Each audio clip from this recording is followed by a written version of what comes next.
Hello मेरे प्यारे बच्चों, आज मैं आपको इस वीडियो में बताने वाली हूँ स्टैटिस्टिक्स का ब्लूप्रिंट। फटाफट देख लेते हैं और ब्लूप्रिंट के बाद हम कंटिन्यू करेंगे कि आपको पेपर प्रेजेंटेशन कैसे करना है, यानी पेपर लिखना कैसे है। तो मैंने एक अच्छे बच्चे की नोटबुक ली है और उसमें मैं आपको दिखाऊंगी कि पेपर कैसे प्रेजेंट करना है, उसने क्या क्या मिस्टेक किया है जो आपको एग्जाम में नहीं करनी है। तो बच्चों ये वीडियो बहुत इंपॉर्टेंट रहने वाला है, इसलिए अंत तक लगकर देखना, ठीक है।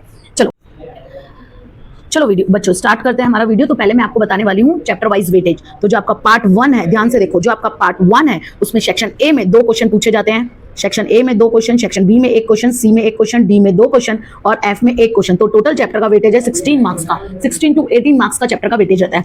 चैप्टर 2 में सेक्शन ए में 2 क्वेश्चन, बी में 1 क्वेश्चन, सी में 1 क्वेश्चन, डी में 1 क्वेश्चन और सेक्शन एफ में 2 क्वेश्चन, यानी 10 मार्क्स का पूछा जाता है। और इसका मैंने वन शॉट भी बनाया है, तो आप वन शॉट देख लेंगे तो आपके बड़े क्वेश्चन सारे सॉल्व हो जाएंगे। और ये चैप्टर का वेटेज है 18 मार्क्स का। चैप्टर नंबर 3 पार्ट 1 का, उसमें सेक्शन ए में 2 क्वेश्चन, सेक्शन बी में 1 क्वेश्चन, सी में 1 क्वेश्चन, डी में 2 क्वेश्चन और एफ में 1 क्वेश्चन। तो चैप्टर का वेटेज कवर करता है 16 मार्क्स। चैप्टर नंबर 4 पार्ट 1 का लास्ट चैप्टर, सेक्शन ए में 2 क्वेश्चन, बी में 1 क्वेश्चन, सी में 1 क्वेश्चन, डी में 1 क्वेश्चन और एफ में अगेन 2 क्वेश्चन। तो चैप्टर का वेटेज अगेन है 18 मार्क्स का। तो आपको किसी भी हालत में चैप्टर नंबर 2 और चैप्टर नंबर 4 छोड़ना नहीं है। हालांकि चैप्टर नंबर 1 और 3 भी नहीं छोड़ना है, क्योंकि वो भी 16 मार्क्स के हैं और 1 और 3 का वन शॉट मैं चढ़ा चुकी हूं। तो अगर आपको दिक्कत है तो आप जाकर वो देख लीजिए। 1-1 घंटे के वीडियोस हैं जो आपका पूरा चैप्टर कवर अप कर देंगे। पूरे चैप्टर की एक्सरसाइज आपको समझ में आ जाएगी, एक्सरसाइज एज वेल एज पूरा चैप्टर समझ में आ जाएगा, ठीक है। तो वन शॉट देख लेना। चलो चलते पार्ट 2 पर।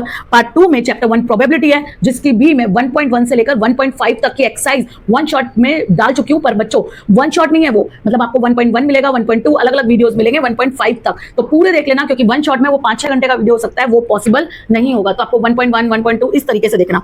पार्ट 2 में सेक्शन ए में 3 क्वेश्चन पूछे जाते हैं, सेक्शन बी में 1 क्वेश्चन, सी में 1 क्वेश्चन, डी में अगेन 3 क्वेश्चन। तो ये चैप्टर कवर करता है total 14 marks. Chapter number 2 section A में 3 क्वेश्चन, सेक्शन बी में 1 क्वेश्चन, सी में 1 क्वेश्चन, डी में 2 क्वेश्चन। तो टोटल कवर करता है chapter 12 marks. Chapter number 3 2 question section A में, 2 क्वेश्चन सेक्शन बी में और सेक्शन सेक्शन ई में 2 क्वेश्चन पूछे जाते हैं। तो टोटल कवर करता है चैप्टर 13 मार्क्स। चैप्टर नंबर 4 में देखो, सेक्शन ए में 2 क्वेश्चन, सेक्शन बी में 1 क्वेश्चन, सेक्शन सी में 2 क्वेश्चन और सेक्शन ई में अगेन 1 क्वेश्चन। तो चैप्टर कवर करता है 11 मार्क्स। और last chapter number 5 section A में 2 क्वेश्चन, बी में 1 क्वेश्चन, सी में 1 क्वेश्चन, डी में 1 क्वेश्चन और ई में 1 क्वेश्चन। तो चैप्टर कवर करता है टोटल 12 मार्क्स। इस तरीके से ऑप्शन मिलाने के बाद आपका टोटल पेपर होता है 130 मार्क्स का। और आप तो जनरल ऑप्शन होते हैं। जनरल ऑप्शन मतलब आप उन क्वेश्चन में से कोई से भी अटेंड कर सकते हो।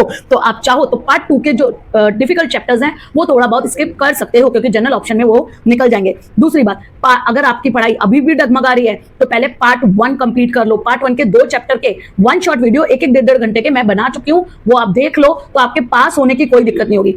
वो करने के बाद वो है चैप्टर नंबर 1 में करवा चुकी हूं वन शॉट में, और चैप्टर नंबर 2 में करवा चुकी हूं।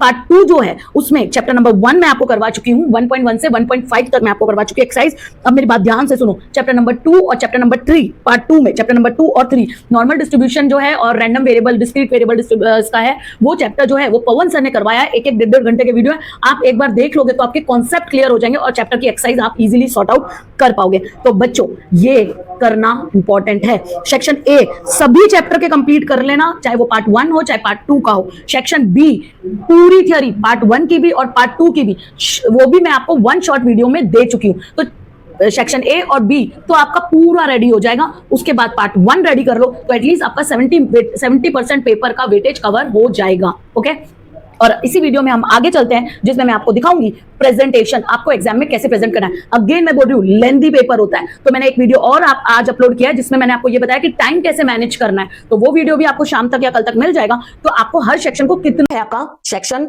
ए, ठीक है। आंसर पे नहीं जाते कि आंसर सही है या नहीं है, अभी उस पॉइंट पे नहीं जाएंगे कि आंसर क्वेश्चन क्या था, आंसर सही है या नहीं है। अभी ये वीडियो दिखाने का भी आपको रीजन ये है कि आप किन किन छोटी छोटी बातों का ध्यान रखेंगे। तो देखो, जब भी आप सेक्शन लिख रहे हो तो ऐसे लिखो, नए पेज से हर सेक्शन चालू होना चाहिए। ध्यान रखो कौन से पेज से, हर सेक्शन नए पेज से। जहां पे भी आप सेक्शन लिखो उसको एक ऐसे रेक्टेंगल बॉक्स में डाल दो, ठीक है, जैसे इन्होंने डाला है। ये बोर्ड की आंसर की है जो टीचर्स को चेकिंग करने के, ठीक है।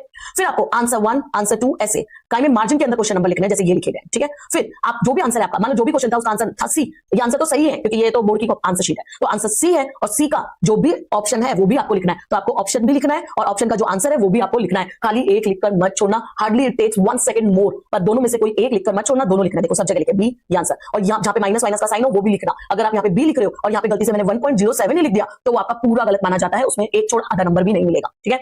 चलो आगे चलते तो देख लो, सब जगह आपको मार्जिन में क्वेश्चन नंबर लिखना है। क्वेश्चन नंबर बहुत अच्छे से देने हैं, ठीक है। और फिर आपको ऑप्शन लिखना है, कौन सा ऑप्शन था और आंसर क्या है वो लिखना है, ओके। ये आपके एमसीक्यू वाले क्वेश्चन हुए थे। देखो यहाँ पे फिर ऐसा लिखा हुआ है, give 1 marks for each correct option और ईच करेक्ट आंसर, ओके। चलो ये बहुत पहले का आंसर शीट है, इसलिए 10 ही क्वेश्चन है, हम उस पे नहीं जाते। हमारा मेन मकसद क्या है, इस वीडियो के पीछे ऑब्जेक्टिव क्या है कि how to write the answer. तो थ्योरी आपको पता नहीं चलती है स्टैटिस्टिक्स और अकाउंट्स की, तो चलो मैं थ्योरी भी बताती हूँ, देखो ध्यान से। जरूरी नहीं है बुक की लैंग्वेज आपको ऐसे कैसे उठा के लिखनी है, आपको थोड़ा ढंग से प्रॉपर इंग्लिश में आंसर एक्सप्लेन करना है। फिर सेक्शन बी है, तो देखो नया पेज से चालू हुआ है, देखो नया पेज है, ठीक है। तो सेक्शन बी लिखा, रेक्टेंगल बॉक्स में डाल दिया इस तरीके से सेक्शन बी, ज्यादा सजाने वजाने की जरूरत नहीं है। आंसर नंबर 11, यहाँ पे कुछ भी लिखने की जरूरत नहीं है, क्वेश्चन आंसर कुछ लिखने की जरूरत नहीं है, आपका लिखो 11 पॉइंट, ठीक है। तो 11 आंसर नंबर 11, ये देखो अब ये क्वेश्चन आंसर है, in fix base method a fix year is taken as, इसे पूछा होगा फिक्स बेस मेथड में कौन से ईयर को बेस ईयर माना जाता है। तो इन फिक्स आधा क्वेश्चन आधा आंसर तो क्वेश्चन में से उठाना है। तो in fix base method a fixed year is taken as a base year, whereas in chain base method every current year years preceding year is taken as a base year। तो देखो समझ में आया, आपको ज्यादा detail में पूछने की जरूरत नहीं है। उससे ये पूछा होगा क्वेश्चन में कि फिक्स बेस मेथड और चेन बेस मेथड में क्या डिफरेंस है, बेस ईयर मेन डिफरेंस क्या है। तो फिक्स बेस मेथड में बेस ईयर किसको लिया जाता है, फिक्स्ड ईयर को लिया जाता है, जबकि चेन बेस मेथड में जो करंट ईयर होता है उसके प्रीसीडिंग वाले को बेस ईयर लिखा जाता है। तो ये तो आपको आंसर आपने नहीं भी पढ़ा हो तो प्रैक्टिकल पे जो क्वेश्चन आप करते हो उसके हिसाब से देखो ये आंसर लिखा गया है, तो आप भी ऐसे के वैसे लिख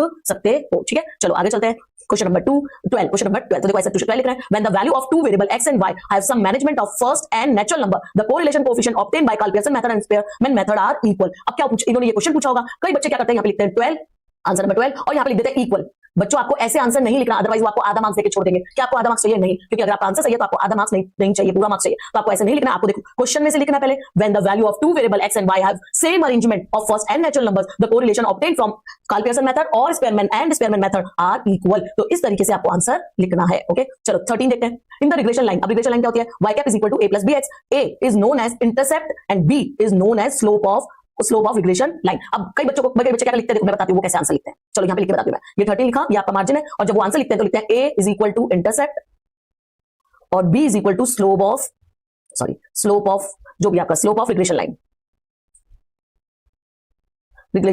लाइन। तो आपको और खाली ये लिख के छोड़ देते हैं बच्चों। तो अगर आपको टीचर इस क्वेश्चन में 1 नंबर दे देगा तो जिस बच्चे ने ये पूरा आंसर लिखा होगा उसको कितना देगा, तो उसके साथ गद्दारी हो गई ना। तो इसीलिए आप ऐसे ना करें, आपको ऐसे क्वेश्चन में से लिखना है और फिर आंसर लिखना है इन द रिग्रेशन लाइन। फिर देखो रिग्रेशन लाइन भी बताइए, y cap is equal to a plus bx, a is known as intercept and b is known as slope of regression line और also known as regression coefficient. समझे ध्यान से। अब क्या होता है, अगर जैसे मेरे जैसा कोई अच्छा टीचर हो, है ना, मानते हो ना मैं अच्छी टीचर हूं, यस और नो, जल्दी से कमेंट में लिख दो। अच्छा तो देखो अगर मेरे जैसा कोई टीचर भी होगा ना तो वो इसको 1 नंबर दे देगा, ठीक है, कोई बात नहीं, कोई फर्क नहीं पड़ता। लेकिन मानो मैंने पूरी कॉपी चेक करी और बच्चे के नंबर आ रहे 99, जो बच्चे 95 से ऊपर प्लस में आ रहे होते हैं उन बच्चों की कॉपी फिर सुपरवाइजर के पास जाती है। पहले टीचर चेक करता है, फिर किसके पास जाती है, सुपरवाइजर के पास। सुपरवाइजर अपनी सुपीरियरिटी तो दिखाएगा ना थोड़ी, तो वो क्या करेगा, टीचर की चेक करी हुई नोटबुक में थोड़ा बहुत, जैसे मैंने इसमें 1 नंबर दिया, वो क्या बोलेगा, आंसर इस तरीके से होना चाहिए था, आप इसमें 1 नंबर दे रहे हो, आधा दे दो, तो यहाँ पे वो आधा नंबर काट देगा। मैं ऐसे नहीं बोल रही वो गलत है, मैंने क्या बोला, जो बच्चा पूरा लिखेगा तो फिर उसके साथ गद्दारी नहीं होगी। इसलिए तो कई बार टीचर लीनियंट होकर ठीक है फटाफट चेक करते हैं, 1 नंबर डाल देते हैं, ऐसे नहीं। तो फिर क्या होता है, जब आपके 95 अबव मार्क्स आ रहे होते हैं तो फिर वो जब आपके सुपरवाइजर के या मॉडरेट होता है टीचर, 5 टीचर के ऊपर एक व्यक्ति मॉडरेट होता है जो चेकिंग करता है, तो जब वो मॉडरेट है, सुपरवाइजर बोल दो उसके पास जाती है, तो वो ऐसी जगह पर गलतियां निकालता है और यहाँ पर फिर आपके मार्क्स डिडक्ट करता है, ठीक है। तो अगर आप तैयारी कर रहे हो 95 प्लस की, तो ये छोटी छोटी चीजों को आपको ध्यान में बहुत ज्यादा रखना है, ओके। तो ऐसे आपको लिखना नहीं है, आपको पूरा क्वेश्चन में से लाइन लिखनी है, फिर आंसर लिखना है। चलो होप आप सब 95 अबव की तैयारी कर रहे हो, okay. Next, a detail 14th answer, a detail study conducted for the time series is called as analysis of the time series. अब कई बच्चे ये लिख के छोड़ के आ जाते हैं, तो ये लिख के नहीं छोड़ना, आपको पूरा आंसर लिखना है, ठीक है। आगे चलते यू पूछा होगा तो ये यू, यहाँ पे कॉमा लगाना मत भूलना, ये बहुत इंपॉर्टेंट है। ये वीडियो इन्हीं छोटी छोटी बातों के लिए बनाया जा रहा है, ठीक है। नेक्स्ट 16 देखो, suppose dichotomous random experiment have 2 outcome, success. अब आप सक्सेस तो लिखते हो पर ये नहीं लिखते हो, अरे सक्सेस को डिनोट कैसे करते हैं आपको पता है, पर फिर भी आप नहीं लिखते हो जल्दीबाजी के चक्कर में। बच्चों बोल रही हूं वापस, इन चीजों के 1/4 मार्क्स 1.5 मार्क्स कट हो जाते हैं, तो लिखना है सक्सेस यानी एस एंड फेलियर यानी F. If the experiment is repeated and times under identical condition, the probability, अब देखो ये पूरा लिखना है वापस, p की वैल्यू क्या होनी चाहिए, 0 से ग्रेटर p और 1 के अंदर of getting success of each trial is constant, then such trial are called Bernoulli trial. तो ये क्वेश्चन था, what is Bernoulli trial, okay. तो इस तरीके से आपको आंसर लिखना है। समझ में आ गया ना आपको ये वाला तो पूरा। चलो आगे चलते हैं, डायरेक्ट हम चलते हैं किस पर, अब सेक्शन नंबर सी पर। देखो आप कई बार ना 20 क्वेश्चन में आपसे पूछता है तो आप ये खाली लिख के आ जाते हो, खाली ये मत लिखना, इसके साथ ये भी लिख देना, परसेंटेज चेंज वाला, ठीक है। मैं आपको दिखा देती हूँ, देखो ये ऐसा, percentage change in demand upon percentage change in price, okay. चलो तो देखो यहाँ पे लिखा 1 marks for each correct answer. Section C देखो, अब सेक्शन सी में देखो, अब कई बार कई बच्चे पूछते हैं मैम क्या स्टेप वाइज चेकिंग होती है, यस चेकिंग स्टेप वाइज होती है। कैसे स्टेप वाइज, तो देखो वो भी बता देती हूँ आपको। देखो ये क्वेश्चन आंसर नंबर 21 है, ये ऐसे लिखा, ये ऐसे लिखा। अब बच्चे ये नहीं लिखते, सीधे ये लिख देते हैं, सीधे ये नहीं लिखना, फिर बोल रही हूँ उसमें आपके आधे नंबर कटेंगे। तो आपका ये कैसे आया वो आपको ये भी लिखना है, ठीक है। फिर ये लिखा, फिर वेट लिखा, आई डब्ल्यू लिखा। अब आप डब्ल्यू लिखते हो, वेट नहीं लिखते, ठीक है। तो वेट क्या है, या तो फिर यहाँ पे डिस्क्राइब करो कि hey I W is equal to weight और I is equal to index number. या तो आप यहाँ पे लिखो, अगर आप टेबल में यहाँ पे सिर्फ आई और यहाँ पे सिर्फ डब्ल्यू लिख रहे हो तो यहाँ पे लिखो आपने आई और डब्ल्यू किसको माना है, और अगर यहाँ पे लिख रहे हो पूरा तो हेयर लिखने की जरूरत नहीं है। ठीक है, ऊपर पूरा लिख रहे हो तो हेयर लिखने की जरूरत नहीं है, पर दोनों ही जगह ना लिखो ऐसा चलेगा नहीं। ठीक है, अब देखो करेक्ट टेबल के लिए 1 मार्क्स, यानी अगर आपकी ये टेबल करेक्ट होती है तो मेरे को यहाँ पे आपको 1 मार्क्स देना होगा। ठीक है, फिर आपने ये किया या नहीं किया, ये वाला किया या नहीं किया, कोई फर्क नहीं पड़ता। फिर आपने लिखा जनरल प्राइस इंडेक्स नंबर, कई बच्चे यहाँ पे सिर्फ आई इज इक्वल टू लिख देते हैं, नहीं बच्चा आपको पूरा लिखना है general price index number is equal to sigma I W upon sigma W, फिर आई की वैल्यू लिखनी है, डब्ल्यू की वैल्यू लिखनी है, और फिर ये आंसर लिखना है। फिर इस आंसर का 1 मार्क्स। ठीक है, और सेक्शन सी कितने मार्क्स का होता है, 2 मार्क्स का, तो 1 मार्क्स यहाँ पे मिलेगा आपको इस टेबल के लिए और 1 मार्क्स यहाँ पे। अगर आप ऊपर टेबल में यहाँ पे खाली आई, यहाँ पे खाली डब्ल्यू लिखते हैं और नीचे भी डिस्क्राइब नहीं करते तो आपका यहाँ पे 1 मार्क्स की जगह आधा मार्क्स काट लिया जा सकता है, बोल रहे, ऐसा नहीं है कि हमेशा काटा जाता है। चलो अब देखो 22 देखो, here n is equal to 20 COV, तो पहले आप गिवन लिखो, हेयर या फिर गिवन, दोनों में से कुछ एक लिख सकते हो। गिवन यानी क्वेश्चन में जो गिवन है वैल्यूज पहले वो लिखनी है आपको, फिर 1 मार्क्स आपको इसके लिए मिलेंगे, ये अगर आपने लिखा है तो। ठीक है, और फिर 1 मार्क्स ये आपको आंसर के लिए मिलेंगे। समझ में आया? तो आपको स्टेप वाइज चलना है, डायरेक्ट ये लिख के डायरेक्ट आंसर मत लिख देना, ये पूरा लिखना जरूरी है। ओके चलो नेक्स्ट देखो, सब जगह देखो मार्क्स दे रखे कैसे लग रहे हैं। पहले ये लिखा, फिर ये बी वाई एक्स इधर उतारा, फिर बी यू वी, ये सी वाई क्या था आपका हाफ था, सी एक्स क्या था 1/6 था, तो इस ये चीज लिखोगे तब आपको 1 मार्क्स मिलेगा इस लाइन का। फिर आगे आ जाओ, फिर ये आंसर का आपको अगेन 1 मार्क्स मिलेगा। ओके, ये वाले स्टेप्स लिखने आपको जरूरी है। 24 आपका थ्योरी होगा, तो थ्योरी देखो, the train obtained by this method is not accurate if the internal for the moving average is not chosen correctly, फिर the estimate of a trend of some initial and the last year period cannot be obtained। फिर देखो अब ये answer number यहाँ लिखा था 24 और उसके अंदर भी आप सब पॉइंट लिख लो तो वो अंदर लिखना, देखो अंदर लिखे मार्जिन के अंदर, समझ में आ रहा है? तो पहले आंसर नंबर आपके मार्जिन में चल रहे हैं, कहां पे चल रहे हैं, मार्जिन में, और अगर आप सब पॉइंट लिख रहे हो तो वो मार्जिन के अंदर लिखना। ठीक है, तो देखो यहाँ पे लिखा हुआ है 1 मार्क्स फॉर 1 लिमिटेशन, किसी की चीज की लिमिटेशन पूछी थी तो 1 मार्क्स देना आपको एक लिमिटेशन, यहाँ पे उन्होंने आपको 3 दिया, आप 2 भी लिखोगे तो 2 मार्क्स मिल जाएंगे, टोटल 2 मार्क्स। ठीक है, ये देखो अब ये वाला क्वेश्चन देखो, तो पहले हेयर यानी गिवन लिखना है, तो ये गिवन वाली चीजें लिखी मैंने। ठीक है, फिर क्यू क्या होता है, वेरिएंस अपॉन मीन, फिर वेरिएंस लिखा, फिर मीन लिखा, फिर आंसर, तो इसका मिला आपको 0.5 मार्क्स। ठीक है, फिर देयरफॉर लगाया, p is equal to 1 minus q, तो ये आपने लिखा। ठीक है, तो जब आप ये लिखोगे therefore p is equal to ये, तो आपको ये अगेन आधा मार्क्स मिलेगा। 2 मार्क्स का क्वेश्चन अभी बाकी है मेरे दोस्तों, तो नाउ अब ये लिखना, now np is equal to this, putting ये भी लिखना है, ध्यान रखना, putting p is equal to 0.3 in np, तो np में p की वैल्यू रख दी मैंने, n ऐसे कैसे रख दिया, तो n का नंबर आ जाएगा, तो n इज इक्वल टू 30, ये पूरा लाइन लिखोगे, ऐसे लिखना है आंसर। ये मैं आपको क्यों करवा रही हूँ कि आंसर कैसे लिखते हैं। ओके, तब आपको पूरा 2 मार्क्स मिलेगा। समझ में आ गया सेक्शन सी? अब ज्यादा डिटेल में नहीं चलते, नहीं तो बहुत बड़ा वीडियो जाएगा, मुझे बताइए कि आप नहीं देखोगे। देखो ये वाला देख लो एक बार, question number 26, mean division 4.5 sigma, तो मीन डिवीजन देखा 48, तो 4.5 sigma, standard division is equal to 45, ये रूट में 60, इतना करोगे तब आपको 1 मार्क्स मिलेंगे। फिर क्वार्टर डिवीजन दे रखा था ये था, तो quarter division Q3 minus Q1 divided by 2, और ये रखा, तब Q3 की वैल्यू रख दी, Q1 निकालना है आपको, ये रख दिया, और ये पूरा स्टेप वाइज फॉलो करना है, तब जाके आपको 1 मार्क्स मिलेंगे। ओके चलो आगे चलते, देखो यहाँ पे सब जगह देखा होता है 1 मार्क्स हमको कब अलॉट करने हैं, और पहले आप जो क्वेश्चन में दे रखा है पहले वो लिख लो, we get a is equal, देखो ये वाला क्वेश्चन जब आपको नहीं पता होता, कंपेयरिंग x प्लस, ये मॉडुलस फॉर्म है, is less than 0.5 with x minus a, अब ये एक्चुअली ये फॉर्मूला होता है और ये दे रखा है। ठीक है, तो ये लिखा वी गेट, अब a मिल गया आपको, a क्या है आपका -1, ये क्योंकि प्लस में यहाँ पर, तो ये मेरे को चाहिए माइनस में, तो मैं माइनस ब्रैकेट में -1 लिखूंगी तो माइनस माइनस क्या हो जाएंगे प्लस, तो ये a क्या है मेरा -1, तो ये लिखना पड़ेगा, we get a is equal to -1 and delta is equal to 0.5। फिर नेबरहुड फॉर्म लिखो, फिर फॉर्म में वैल्यू लिखो, तब जाके 1 मार्क्स मिलेगा। फिर इंटरवल पहले फॉर्म लिखो, फॉर्म में वैल्यू रखो और वैल्यू को सॉल्व करके आंसर लिखो, तब जाके आपको 1 मार्क्स मिलेगा। ये 1 मार्क्स ये लिखने का नहीं है, ये 1 मार्क्स ये पूरे स्टेप फॉलो करने का है। ओके चलो अब शीट तो आपको समझ में आ गया है, तो आप चलते देखो यहाँ पे भी देखो, ये मैंने 10 बार मेरी क्लास में तो बच्चों को बोला ही है, ये लिखना जरूरी है। यहाँ पे जो आपकी लिमिट दे रखी है, इस लिमिट को यहाँ देयरफॉर रिवर्स में देयरफॉर लिखना उल्टा, x और यहाँ पे 3 minus 3 is not equal to 0, ये लिखना बहुत जरूरी है। ठीक है, इसका आधा मार्क्स काट लेते हैं वरना बाद में। ओके हाँ, कई बच्चे मुझसे ये वाला पूछता है कि मैम डिफरेंशिएशन, वो सीधे ये डिफरेंशिएशन करते हैं, कैसे मैं भी कर सकती हूँ डायरेक्ट, देखो 3x की पावर 2 प्लस x की ये पावर में 1/2 है तो हाफ आगे चला जाएगा और -1/2 ऐसे करके सीधे डिफरेंशिएशन करते हैं, तो वो अलाउड नहीं है, आपको ये इतने स्टेप, फिर ये भी लिखना जरूरी है, ये वाला स्टेप आप 90% केसेस में भूल जाते हो बच्चों, भूलना नहीं है। तो एक एक का डिफरेंशिएशन करो, d अपॉन dx x3, फिर इसके आगे लिखो d अपॉन dx, फिर इसके आगे लिखो d अपॉन dx, 4 को आगे छोड़ देना, फिर इसके आगे लिखो d अपॉन dx और इसके आगे लिखो d अपॉन dx, फिर डिफरेंशिएशन करो, एक स्टेप, 2 स्टेप और तीसरे स्टेप में ये सॉल्व है। तो इतने ही स्टेप आपके भी एग्जाम में होने चाहिए। ओके यहाँ पे आ जाओ, ये भी डिफरेंशिएशन है, इसका सीधे डिफरेंशिएशन करने बैठोगे तो 4 12 x की पावर 2 प्लस 2 2 4 x प्लस 7, ये आंसर आ गया। तो ये लेकिन हमें करना नहीं है, हमें ये भी लिखना है, फिर सेकंड ऑर्डर डिफरेंशिएशन है, ये लिखना है। नाउ वैल्यू पुट करनी है, तो आप बताओगे कि आपको इसके इक्वल टू में क्या लिखना है, पहले 52, पहले बताओ कि ये लिखना है इसके इक्वल टू में 52, फिर लिखो। आप ये स्टेप मिस करके सीधे यहाँ से यहाँ पूछ जाते हो, नहीं ठीक है, तो इसके 0.5 इसके 0.5 और ये पूरा फॉलो करोगे तब आपको 1 मार्क्स मिलेगा। ठीक है चलो अब देखो सेक्शन डी आ गया, फिर नए पेज से स्टार्ट किया सेक्शन डी, ये क्वेश्चन नंबर लिखा। अब देखो मैं आपको क्या बोली थी, आपको जब भी कोई फॉर्मूला लिखो तो हेयर करके उस फॉर्मूले को एक्सप्लेन करना कि आपने P0 किसको माना, P1 किसको माना, Q0 किसको माना, Q1 किसको माना। तो देखो ये इन्होंने दिया है, ठीक है, तो ये लिखना जरूरी है, प्राइस ऑफ ईयर 2018 2019 2018 क्वांटिटी, तो ये लिख दिया। तो देखो ये अगर टेबल आपका सही होगा, करेक्ट टेबल लिखा है, करेक्ट टेबल के लिए 2 मार्क्स, तो टेबल करेक्ट होगा तो 2 मार्क्स, टोटल भी लिखना जरूरी है, यूनिट्स वाला क्वेश्चन हो या नहीं हो, अगर क्वेश्चन में यूनिट दे रखा है तो आपको यहाँ यूनिट लिखना भी कॉलम बनाना जरूरी है। अब आ जाओ cost of living index for the year 2019, तो IN is equal to sigma P1 Q0 P0 Q0 into 100, फिर आपने ये सॉल्व किया, लास्ट ईयर पूछा है ना, हाँ लास्ट ईयर 1000 है ना, तो लास्ट ईयर पूछा IL आएगा, ठीक है, तो यहाँ पे लिख दिया IL, यहाँ पे लिखते हैं IL है ना, फिर by IL method total expenditure, तो टोटल एक्सपेंडिचर भी यही होगा। मैंने आपको बताया था टोटल एक्सपेंडिचर जब बेसिक क्वांटिटी करो तो लास्ट ईयर और टोटल एक्सपेंडिचर क्या होता है, सेम होता है। ठीक है, जब आपको ये डायरेक्ट वाला क्वेश्चन है, यानी जब इन्फॉर्मेशन गिवन है, तो हियर करके पहले जितनी इन्फॉर्मेशन दे रखी है वो लिखो, फिर फॉर्मूला लिखो, फिर वैल्यूज रखो। ठीक है, एक एक स्टेप में एक एक पॉइंट ही सॉल्व करना है। देखो कितने स्टेप में सॉल्व किया इसको।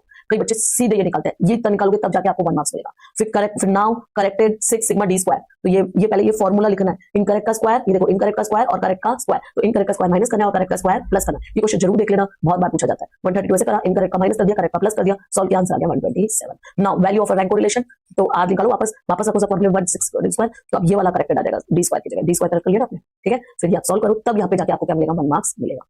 ओके, तो ये इस तरीके से आपको सॉल्व करना है। देखो बी निकालने पर 1 मार्क्स है, फिर ए भी इतने स्टेपों में होना चाहिए, तब 0.5 मार्क्स है। फिर ये लिखो ना पड़ेगा, therefore regression line of y on x, ये आप कभी नहीं लिखते हो स्टैटिस्टिक्स में। बच्चों ध्यान रखो, सेक्शन बी ई एफ में खासकर ध्यान रखना है। ये आप ईमानदारी से कमेंट में बताओ कि आप लिखते हो या नहीं लिखते हो, तो ये आप कभी नहीं लिखते हो, ये लिखना जरूरी है। तो y cap is equal to a plus bx और फिर वैल्यू रखो तब आपको।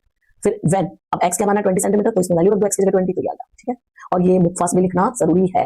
जो सेक्शन डी दिएगा ना हमारा डी ई एफ में, ये मुक्फास्ट नोट डाल के लिखना जरूरी है कि आपका आंसर क्या है। Estimated yield of a crop in 19.2 if the rain is 20 centimetre, 992.8 kg if the rain is 20 centimetre. Okay, समझ आ रहा है। देखो हमें और के भी ऑप्शन देते हैं। फिर अगर और में आप कुछ क्वेश्चन करें तो और लिखा, पहले जनरल ऑप्शन होते थे, पहले एक ही चैप्टर में से 2 क्वेश्चन होते थे इसलिए ऐसा है। अब तो जनरल ऑप्शन होते हैं तो कोई दिक्कत नहीं होती। ठीक है, फिर आपको ऐसे 1 मार्क्स, आधा मार्क्स ऐसे स्टेप वाइज कैलकुलेट और 1 मार्क्स। ठीक है, ओके, ये देखो इसमें सब जगह मुक्फास्ट लिखा है, तो मुक्फास्ट लिखना जरूरी है।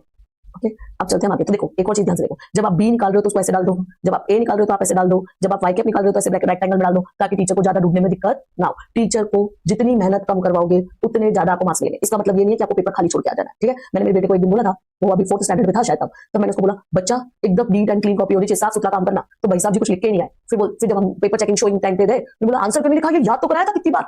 तो बोलता है मम्मा आपने तो बोला था नीट एंड क्लीन लिखना, नीट एंड क्लीन छोड़ के आना, तो मैंने एकदम नीट एंड क्लीन देखो एकदम साफ सुथरा है, तो फिर उसमें मार्क्स भी एकदम साफ सुथरे मिलेंगे आपको 0। ठीक है, तो ऐसे छोटे बच्चे की जैसे मत करना, दूर दूर लिखो। देखो ये एक लाइन में एक ही लिख रहा है, दूर दूर लिखो ताकि टीचर को देखने में आसानी हो। और जो आंसर है, जो मेन चीज है, जैसे इरिगेशन लाइन में बी निकालना होता है, फिर ए फिर वाई कैप, उसको कहीं में डाल दो, एक रेक्टेंगल में डाल दो, ताकि साफ दिख जाए कि आपने आंसर निकाला। ठीक है, चलो आगे चलते हैं। देखो ये वाला क्वेश्चन प्रोबेबिलिटी का क्वेश्चन है। तो देखो यहाँ पे पहले ये कई बच्चे मुझसे ये पूछते हैं कि मैम ये लिखना जरूरी होता है। यस बच्चा, जरूरी होता है। There are 10 bulbs of which 3 are excuse me 3 are defective and 7 bulbs are non defective. The total possible outcome of selected 2 bulbs out of 10 bulbs, तब ये n 10 c2 10 में से आपने कितने सेलेक्ट किए, 2। तो ये आपको लिखना जरूरी है। ओके, फिर इसका आपको 0.5 मार्क्स, सिर्फ ये लिखने का 0.5 मार्क्स नहीं है, ये पूरा लिखने का 0.5 मार्क्स। फिर ए देखो मैंने किसको माना, a डैश किसको माना। फिर therefore the total number of favorable outcome of event a dash is equal to m3c2, फिर a dash is equal to m upon n, तब जाके 1 मार्क्स मिलेगा। ठीक है, फिर now prob of a is equal to 1 minus a dash, तो 1 उसमें से a dash माइनस कर दिया, तो ये आ गया prob of a। फिर लिखना required probability is this। Okay, तो ये सब लिखोगे तब जाके आपको मार्क्स मिलेगा। ये प्रोबेबिलिटी का क्वेश्चन देख लो अच्छे से, क्योंकि आपको प्रोबेबिलिटी में दिक्कत आती है कि क्या ये सब लिखना जरूरी होता है। तो यस, ले लो स्क्रीनशॉट अगर आपको लेना है तो। चलो आगे, पूरे बुक का तो नहीं ले पाओगे, इसका ले लो। प्रोबेबिलिटी में खासकर बच्चे पूछते हैं कि मैम क्या ये सब लाइनें लिखना जरूरी होता है। यस, जरूरी होता है। ओके, चलो आगे चलते हैं। चलो कितना परेशान करता है। म्यूचुअली एक्सक्लूसिव इवेंट पूछा था, तो ये म्यूचुअली एक्सक्लूसिव बनाना, ये उसी कंडीशन भी डालना, और ये यू है, ये भी लिखना मत भूलना, ये लिखना भूल जाते हो तो ये लिखना भूलना नहीं है। ठीक है, फिर यूनियन ऑफ इवेंट बोला था, ये लिखा, देखो यहाँ पे यू लिखा है, टेबल भी बना, ये बॉक्स भी बनाया और ये भी लिखा है। ठीक है, इंटरसेक्शन। अब आप बोलोगे ये बार बार लिखना पड़ेगा, अरे बार बार नंबर भी तो मिल रहे हैं गधों उसके, अगर नंबर मिल रहे तो ये भी लिखना जरूरी है। गधों जैसी बातें मत किया करो। ठीक है, total number of possible outcome is 100c1 is equal to 100, therefore n is equal to 100 to 0.5 marks. A even that is selected number is multiple of 3, तो is a favorable outcome। तो आपने favorable किसको माना है ये आपको बताना पड़ेगा। फिर आप टाइम आएगा, आप क्या करते हो इसके बाद सीधे ये लिख देते हो, वैसा लिखना नहीं। ओके, फिर B किसको माना, even that selected number is a multiple of 5, favorable outcome m is equal to 20c1, तो C आया, फिर probably m upon n, ये n है। ओके, फिर intersection even that are selected number is multiple of 3 and 5, तो intersection भी बताया, देखो कि इंटरसेक्शन क्या है। ओके, फिर the probability of an event that selected number is a multiple of 3 or 5, तो उसको यूनियन निकालना है, therefore पूरा नहीं आया, therefore A union B is equal to this, और फिर ये सब। ओके, समझ आ रहा है आप लोगों को। तो ये लिखना सब बहुत ज्यादा जरूरी है। यहाँ पे देखो स्टेप वाइज कैलकुलेशन की, फिर टेबुलर फॉर्म, फिर आपने ऐसे टेबल बनाया इज इक्वल टू 1, फिर मीन निकाला ऐसे आपने। आप मीन भी क्या करते हो, फॉर्मूले में निकालते हो, फॉर्मूले में टेबल बना के निकालो इसे। ओके, तो टीचर को चेक करने में क्या होगा, इजी रहेगा, दिक्कत नहीं आएगी। फिर ये मीन और ये। ओके, चलो अब आपको ये वाले तो समझ में आ गया, अब आगे चलते हैं। देखो ये रहा fast, the probability that the bridge will be destroy is this, ये लिखना जरूरी है। अब आ जाओ सेक्शन ई पर, तो ये देखो there are 5 letter in the word Dhyan, the 5 letter can be arranged in dictionary order पे अरेंज करना होगा, तो 5 5 तो 5 फैक्टोरियल टोटल इतने अरेंज हो सकते हैं, तो ये n हुआ, तो इसका मिलेगा 0। The favourable outcome of event A are as follows, तो फर्स्ट लेटर पे मुझे डी चाहिए था, तो फर्स्ट की जगह तो फिक्स हो गई, तो ये बनाना भी जरूरी है। देखो ये बनाना भी जरूरी है, आप ये नहीं बनाते, आप डायरेक्ट ये लिखते हो, ऐसा नहीं करना है। ओके, देखते जाओ, फिर 1 फैक्टोरियल, फिर 4 फैक्टोरियल, फिर 1 फैक्टोरियल का 1 और 4 फैक्टोरियल को 24, फिर 24 आंसर। फिर therefore prob of a is equal to m upon n, तो 24 डिवाइडेड बाय 120, तो रिक्वायर्ड प्रोबेबिलिटी इज 1/5। इस तरीके से आपको करना है। ओके, चलो ये वाला भी बता देती हूँ नॉर्मल डिस्ट्रीब्यूशन का। तो पहले क्वेश्चन लिख दो estimated number of person having weight between this, फिर इसको समझो, पहले क्वेश्चन लिखना फिर इसको समझना। और देखो यहाँ पे 40 का फर्स्ट था, देखो यहाँ पे 40 लिखा मैंने, 40 में क्या दे रखा है वो यही लिख दिया मैंने। अब 40 का फर्स्ट, ठीक है, तो फर्स्ट में लिखो, अगर ये चीजें को यहाँ लिखोगे तो फिर सेकंड में वापस लिखना पड़ेगा। तो 40 लिखो, तो क्या गिवन है वो लिखो, फिर फर्स्ट समझाओ।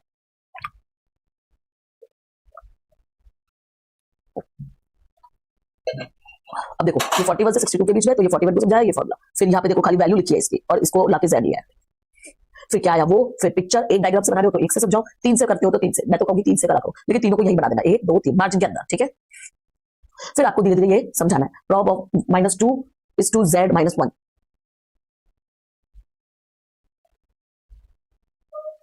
एक मिनट को खाली,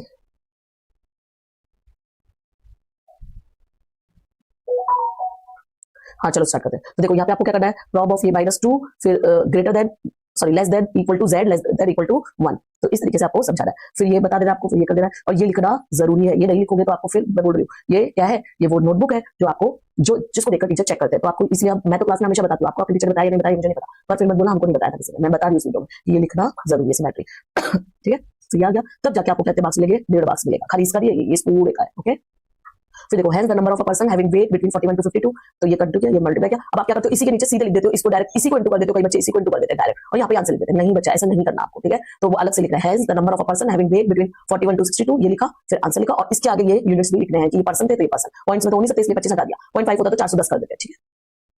ओके, अब तो आपको समझ में आई होगी ना बहुत सारी चीजें। ज्यादातर ये वाले नॉर्मल डिस्ट्रीब्यूशन वाले हम 3 डायग्राम से करते हैं, आपको जैसा आता है वैसे आप करना, ये लिखना भूलना मत, from the table of standard normal, और जहां पे आप टेबल से वैल्यू लिख रहे हो तो वहां पे ये लिख देना from the table of standard normal variable. Table आपको एग्जाम में मिलती है, टेबल आप ले जा भी नहीं सकते, आपको एग्जाम में मिलेगी टेबल, ठीक है।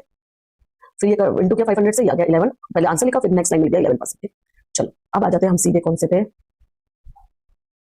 देखो यहाँ पे भी देखो कितना सारा थ्योरी लिखा है, यहाँ पे देखो, now since x bar and y bar are at equal distance from me you, the perpendicular line at z is equal to 0 divided the total area under curve between z2 z1 and z2 z2 into 2 equal parts। तो so z1 और minus z1 और plus z2 एक ही बात होती है। also यहाँ से यहाँ तक चले 0.3, यहाँ से यहाँ तक चले तो 0.3 by using the table of standard normal variable, तो फिर आप उसका निकालोगे एरिया और फिर वो उसका z स्कोर, तो ये टेबल आप बनाते हो। तो नियरेस्ट वैल्यू बिटवीन 0.3 और नियरेस्ट वैल्यू आफ्टर, ये बिफोर 0.3 और ये आफ्टर, और फिर एवरेज, फिर तीनों में से जो आपका आंसर सबसे ज्यादा क्लोज होगा ये वाला होगा, तो फिर वो आंसर हो जाएगा। तो वो ऐसे लिखना है, the nearest value of 0.3 is 0.995 and the respective z score is 0.84। तो z1 क्या मान लिया -0 और z2 प्लस का 0.84। ओके, फिर आपने देयरफॉर ये वैल्यू रख दी एक बार x में और एक बार x2 में, ठीक, इस तरीके से। फिर आपको बुकवास लिखना है, the range of a income for middle 60% employ will be 11 642 18 360। इतना करने पर आपको कितने मार्क्स मिलेंगे, 2 मार्क्स मिलेंगे। अब मैं डायरेक्ट चलती हूँ सेक्शन f। देखो लिमिट का क्वेश्चन भी आपको उसमें सॉल्व करना है स्टेप्स में, ठीक है, एक एक स्टेप। देखो इसको डायरेक्टली सॉल्व किया है, पहले यहां से यहां प्लस में किया, फिर प्लस से आंसर करा।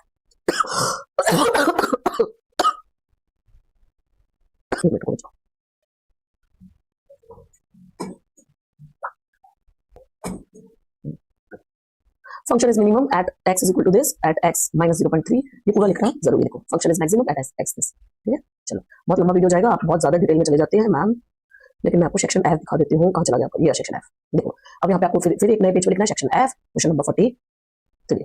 ओके, तो देखो यहाँ पे भी फिर क्या माना आपने, P0 P1 Q0 Q1 किसको माना है, यहाँ पे लिखना जरूरी है। फिर टेबल बनाया, अब देखो करेक्ट टेबल के लिए 2 मार्क्स, फिर लास्ट पेयर का फॉर्मूला लिखा, तो यहाँ पे देखो IL लिख के नहीं छोड़ दिया, पूरा लिखा लास्ट पेयर इंडेक्स नंबर, ठीक है। तो हियर आपने ये सब तो आप ऊपर दिखा चुके हो, इसलिए नीचे लिखने की जरूरत नहीं है। अगर आप ऐसे लिख रहे हो formula IL is equal to sigma P1 Q0 upon sigma P0 Q0 into 100, तो फिर लिख देना हियर, फिर लिख देना IL is equal to Laspeyres index number, ऐसे लिखना, ठीक है, ये लिखना जरूरी है। फिर P1 is equal to current year prices, Q0 is equal to base year quantity, ये लिखना जरूरी है, ठीक है। अब इसने तो यहाँ पे पूरा लास्ट पेयर इंडेक्स नंबर लिख दिया, इसने लिखा, और ये इसने यहाँ पे क्वेश्चन में ऊपर ही डिस्क्राइब कर दिया था यहाँ पे, ठीक है, इसलिए लिखा। आप चाहो तो नीचे भी कर सकते हैं, नीचे ऊपर करोगे उससे कोई फर्क नहीं पड़ता, पर बताना जरूरी। फिर ये लिखा, देखो ये लिखा, फिर ये लिखा, ओके। फिर ये फिशर इंडेक्स नंबर, तो ये फॉर्मूला लिखा, वैल्यू रखी, आंसर लिखा।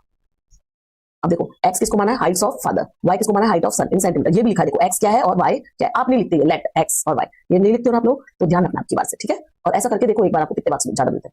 ये करेक्ट टेबल के लिए 2 मार्क्स, फिर x बार निकाला, y बार निकाला आपने, फिर r निकाला आपने, फिर ये सॉल्व किया, this is your answer, okay. फिर लिख देना 10, the correlation between x and y that is father's height and son's height is 0.81।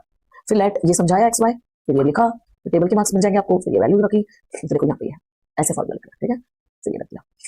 फिर ए निकाला, रिग्रेशन लाइन पुट करी, फिर वाई पुटिंग, देखो ये भी लिखना जरूरी है putting, so the regression line on Y X axis is this, putting x equal to 75, ये लिखना जरूरी है। फिर ये मुक्फास, so if the person has monthly income of ₹75,000, his approximate monthly expenditure is 60.77, that is ₹607, तो उसके आपको मार्क्स मिलेंगे। देखो छोटा ठीक है, ये 0.5। और यहाँ पे आ जाओ कैलकुलेशन ऑफ फिटिंग फ्रेम, तो ये आपकी बर्थ रेट दे रखी है, टी डाला, टी स्क्वायर निकाला और टी वाई का, ठीक है। फिर आप फॉर्मूले में रख दो सब कुछ, फॉर्मूला लिखते हैं, फॉर्मूले को डिस्क्राइब करना मत भूलना, बी निकाला, ए निकाला, फिर वाई कैप निकाला, ये देखो स्टेप वाइज मार्क्स होता है, ए के कितने मार्क्स, फिर बी कितने मार्क्स, ये लिखना मत भूलना। Equation for a train estimated for 2020, फिर the estimated birth rate for the year 2020 is 19.04, और ये और में क्वेश्चन, ठीक है। 5 ईयरली मूविंग एवरेज था, तो ये 5 ईयरली मूविंग एवरेज आपने इसको डिवाइड करके ये कैलकुलेशन यहाँ पे दिखानी जरूरी है, okay. Total 15, each 3 correct 1 marks, ठीक है। तो 15 जो करेक्ट नहीं है यहाँ पे टिक लगाने होते हैं टीचर को, तो हर 3 के लिए 1 मार्क्स मिल जाएगा, फिर वो 3 टिक लगाएगी तो यहाँ पे टिक लेते हैं, ठीक, उस हिसाब से मार्क्स मिलता है। 15 टिक होंगे, देख लो 1 2 3 4 5 6 7 8 9 10 11 12 13 14 14 टिक्स है, तो 15 मान लिया उन्होंने, तो 15 तो हर 3 के लिए 1 मार्क्स है, ठीक है। ये लिखना जरूरी है, ठीक है। टोटल 15 टिक हो गए, देखो ये वाला आप ध्यान नहीं देते, ये वाला भी देखो टिक है, ठीक है। तो ये टोटल 14 ये, और यहाँ पे आप ये नहीं लिखते 5 ईयरली मूविंग एवरेज, कई बार हम भूल जाते हैं, हम खाली यहाँ लिख देते हैं, ये टोटल है, ये मूविंग एवरेज, तो ये चीजें आपको भूलनी नहीं है, मैं आपको मेन चीजें बता दी थी, ठीक है। तो ये हमारा इसके साथ खत्म होता है पेपर। मैंने आपको एक बोर्ड की नोटबुक दिखाई है इसमें कि आंसर की कैसे होती है और आपको क्या क्या चीजों का पेपर करते समय ध्यान में रखना है, ठीक है। अब आपको कोई भी दिक्कत हो तो बोलना, हालांकि मैंने आपको बोला था कि इस वीडियो में मैं आपको एक बच्चे की कॉपी और दिखाऊंगी, पर ये वीडियो बहुत लंबा हो गया है, इसीलिए या तो आप मैं दिखाई देती हूँ 10 मिनट और खाली मेरे को दोगे, लेकिन आप प्रॉमिस करो, ठीक है। तो हम 10 मिनट में उस बच्चे की नोटबुक चेक करते हैं, तो आपको कहीं जाना नहीं है, 10 इतना देखा है तो 10 मिनट और। चलो तो देखो ये एक बच्चे की नोटबुक थी जिसमें मतलब 80% 85 90% मार्क्स कवर कर सके वो स्टूडेंट, तो देखो जस्ट अब इसकी मैं आपको कॉपी चेक करके बता रही हूँ एक शॉर्ट में फटाफट। तो देखो जो मैंने बोला आपको ये लिखना जरूरी है, अभी आंसर सही है या नहीं हम इस पे नहीं जाएंगे, हम खाली देखेंगे उसे कैसे लिखा है। तो देखो पहले आपको ऑप्शन लिखना है और फिर आंसर लिखना है, तो जैसे मैंने उसको समझाया, जैसे आपको समझाया वैसे उनको भी समझाया। फिर देखो नए पेज पे आपको क्या लिखना है, सेक्शन लिखना है, ये मैंने आपको बोला हर सेक्शन नए पेज से करना है। फिर आंसर लिखना है आपको, देखो उन्होंने पहले क्वेश्चन में लिमिटेशन ऑफ रिप्रेजेंटेशन, तो ग्राफिकल रिप्रेजेंटेशन पहले हेडिंग डाली, फिर लिखा है the main limitation is this, इस तरीके से उसने आंसर लिखा है क्वेश्चन में से, सिर्फ नो लिख के नहीं छोड़ा, देखो पूरा आंसर लिखा है, ठीक है। तो ये इस तरीके से आपको लिखना है। फिर देखो t इक्वल टू 8, फिर रिग्रेशन लाइन लिखिए, फिर वैल्यू लिखिए, आंसर खाली नहीं लिखना, तो आपको ऐसे स्टेप्स में आंसर लिखना है, ये भी सही है, फिर ये सही है, इस तरीके से आपको करना है। अब मैंने आपको ये बताया अभी कि जो भी आपका आंसर होता है उसको आप एक रेक्टेंगल बॉक्स में डाल दो ताकि टीचर को देखने में ज्यादा दिक्कत ना हो, तो ये उन्होंने डाल दिया, देख लो, ठीक है। मीन डिवीजन का फॉर्मूला लिखा और फिर आंसर्स को रेक्टेंगल बॉक्स में डाला है, ठीक है, ये सब उसका करेक्ट है। आगे चलते हैं, देखो नए पेज से आ गया सेक्शन सी, फिर ये वाला तो डायरेक्ट क्वेश्चन है, तो क्वेश्चन नंबर यहाँ नहीं लिख के आप मार्जिन में लिखो, क्वेश्चन नंबर 31, ठीक है, ये आ गया। फिर वापस क्वेश्चन नंबर यहाँ लिख के हम लिखेंगे मार्जिन में लिखेंगे 32, तो ये भी सही है, सही है, ओके। अभी हम ये नहीं जा रहे कि उसने क्या लिखा है, देखो आंसर्स रेक्टेंगल में डालेंगे, ये सही है, सीरीज के नाम पूछे थे, ये सही है, तो आपको ध्यान रखना ये आंसर को यहाँ पे लिखना है, मैं आपके सामने इसलिए चेक कर रही हूँ ताकि इसमें क्या गड़बड़ है वो देख सके। अब देखो ये मैंने अभी आपको बताया था कि यहाँ पे आपको लिखना है कि आपने क्या माना, गेटिंग 1 हेड एंड 1 टेल, तो m इज इक्वल टू 2, तो m किसको माना, गेटिंग 1 हेड एंड 1 टेल, और n क्या है टोटल 4 है, तो ये वैल्यूज लिखिए, ठीक है, ये पूरा करेक्ट है। फिर बाइनोमियल डिस्ट्रीब्यूशन के क्या पूछा, बाइनोमियल डिस्ट्रीब्यूशन इज इसके कैरेक्टरिस्टिक्स पूछोगे, तो वो लिखना कि क्वेश्चन में से कि क्या पूछा है, जैसे कैरेक्टरिस्टिक्स पूछे हैं, प्रॉपर्टीज पूछे, शायद बाइनोमियल डिस्ट्रीब्यूशन की प्रॉपर्टीज पूछोगे, तो पूरा लिखा करो, binomial distribution properties are as follows, ये लिखना जरूरी है, ठीक है। फिर आप एक एक समझाओ ऐसे, और ये वाले जो नंबर्स हैं ये आप लिखोगे मार्जिन के इस साइड में, राइट साइड में, मार्जिन के राइट साइड में, और क्वेश्चन नंबर यहाँ पे 36 और ये मार्जिन के अंदर जो मैंने अभी आपको समझाया था, ठीक है। ये कंपेयर विद दिस, तो ये n है क्या, ये कैसे पता चलेगा टीचर को n क्या है, तो लिखना पड़ेगा नेबरहुड फॉर्म, ठीक है, तो ये आपको ध्यान में रखना है। फिर मॉडुलस फॉर्म ऐसा होता है, ये तो सही लिखा है, फिर इसमें इंटरवल फॉर्म ऐसा होता है, फिर ये होता है, ये सही है, ठीक है। चलो ये वाला भी सही है, इसका आ जाते हैं 39 पे, डिवाइड x, ये वाला भी सही है, डिक्रीजिंग पूरा लिखना है, डिक्रीजिंग खाली नहीं, this is a decreasing function at x is equal to 2, ये पूरा लिखना पड़ेगा। तो इन सबके अगर आपके मार्क्स आते हैं 95 से अबव, तो बाद में फिर इन चीजों के आधे आधे नंबर टीचर काट लेते हैं, तो इसीलिए आपको अगर आप तैयारी कर रहे हो मोर देन 90 की, तो ये छोटी छोटी चीजें आपको ध्यान में रखनी है, ठीक है।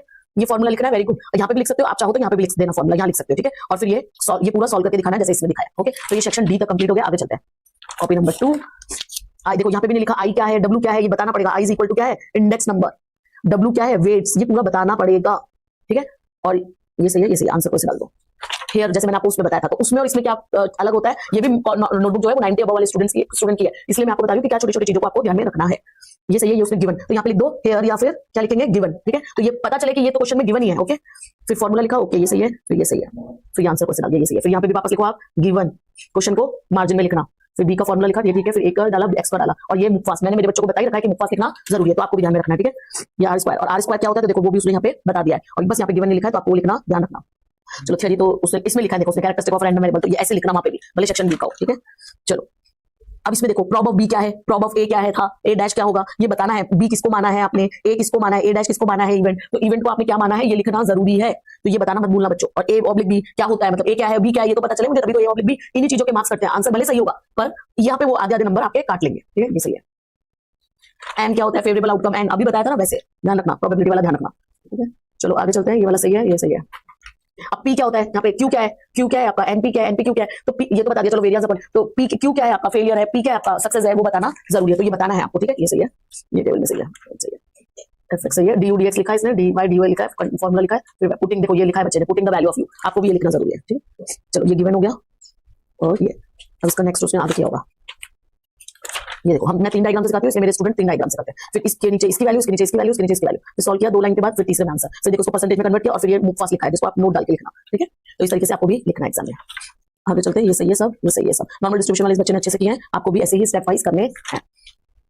देखो फिर ये टेबल बनाई, from table area Z score nearest before nearest after, ये पूरा ऐसे कैसे अच्छे से लिखना है, ये वही क्वेश्चन है जो अभी मैंने आपको करवाया था, Z1 माइनस में है, फिर प्लस में है, फिर वैल्यू रखी, फिर ये वैल्यू आई, ठीक है, इस तरीके से आपको करना है, बाय द टेबल लिखिए, ओके। चलो सेक्शन एफ पे आ जाओ, तो देखो ये सेक्शन एफ, फिर देखो इसने नहीं बताया P1 क्या है, P0 क्या है, तो आपको यहाँ पे फॉर्मूले के बाद here P1 is equal to क्या होता है, P0 क्या होता है, Q0 क्या होता है, वो बताना है तीनों को, या तो आप क्वेश्चन में यहाँ पे बता दो, या फिर आप यहाँ पे फॉर्मूले के बाद बता दो, बताना जरूरी है, और आंसर को ब्रैकेट्स में डाल देना जैसे इसने डाला है। IL क्या है वो भी बताना जरूरी है, IL IF जो आप यूज कर रहे हो, फिर जब ये वाला फॉर्मूला लिखोगे तो IP बता दो खाली, ठीक है, इसलिए मैंने बोला पहले यहाँ पे लिख दो जो आपके काम आएंगे, P1 P0 Q1 और Q0, ये पहले यहाँ लिख दो, फिर आपको यहाँ पे पूरा डायरेक्ट नाम ही लिख देना, लास्ट ईयर यहाँ पे पाशे इज इंडेक्स नंबर, यहाँ पे फिशर, ये पूरा यहाँ पे नाम लिख देना, ये चीजें छोड़ना मत, और मुख पास यहाँ पे नहीं लिखा उसने, आपको लिखना जरूरी है, हर क्वेश्चन में लिखना जरूरी है, ठीक है। ये चीजें होती है जो आपके एक एक दो नंबर, जैसे मैं ये चेक करूंगी तो मैं अब इसमें 4 ही नंबर दूंगी 5 में से, समझ में आ रहा है, तो ये चीजें होती है जो छोटे छोटे आपके मार्क्स आते हैं। देखो अब मेरे को क्या पता एन क्या है, XY क्या है, R क्या है, मेरे को कैसे पता चलेगा, तो आपको यहाँ पे समझाना है हियर, ठीक है, तो अब इसमें भी आपको कितने नंबर मिलेंगे, 4.5 मिलेंगे, क्योंकि यहाँ पे मुख पास लिखा है, आधा नंबर कट हो गया। यहाँ पे भी D क्या है आपका, CF क्या है, ये आपको लिखना जरूरी है, यहाँ पे भी आपको 4.5 मार्क्स मिलेंगे, तो ये छोटी छोटी चीजें आपको एग्जाम में ध्यान में रखनी है बच्चों, बस मैं आपको खाली यही बता रही थी, अगर इस तरीके से पेपर करोगे तो आपके full out of full marks आने के चांसेस ज्यादा है, इसीलिए बहुत सारे बच्चे होते हैं जिनके 100 आउट ऑफ 100 वाले बहुत कम होते हैं, 95 96 98 वाले बहुत होते हैं, तो वो आगे आधे मार्क्स यहाँ पे खो देते हैं, समझ आ रहा है, तो आप अगर 100 में से 100 की तैयारी कर रहे हो तो वो लिखना मत भूलना, ठीक है, ये तो बाकी तो आंसर तो सही है उसमें, ओके। चलो तो इसी के साथ यहाँ पे भी हेयर लिखना मत भूलना, और इसी के साथ मैं अपना वीडियो खत्म करती हूँ। अभी भी आपको कोई दिक्कत हो कि कैसे सॉल्व किया जाता है तो आप मुझे कमेंट बॉक्स में पूछ सकते हैं। चलिए, लेकिन ये वीडियो देखना जरूरी है, और आपको अच्छा लगे तो अपने दोस्तों के साथ भी शेयर कर देना। Thank you, have a nice day.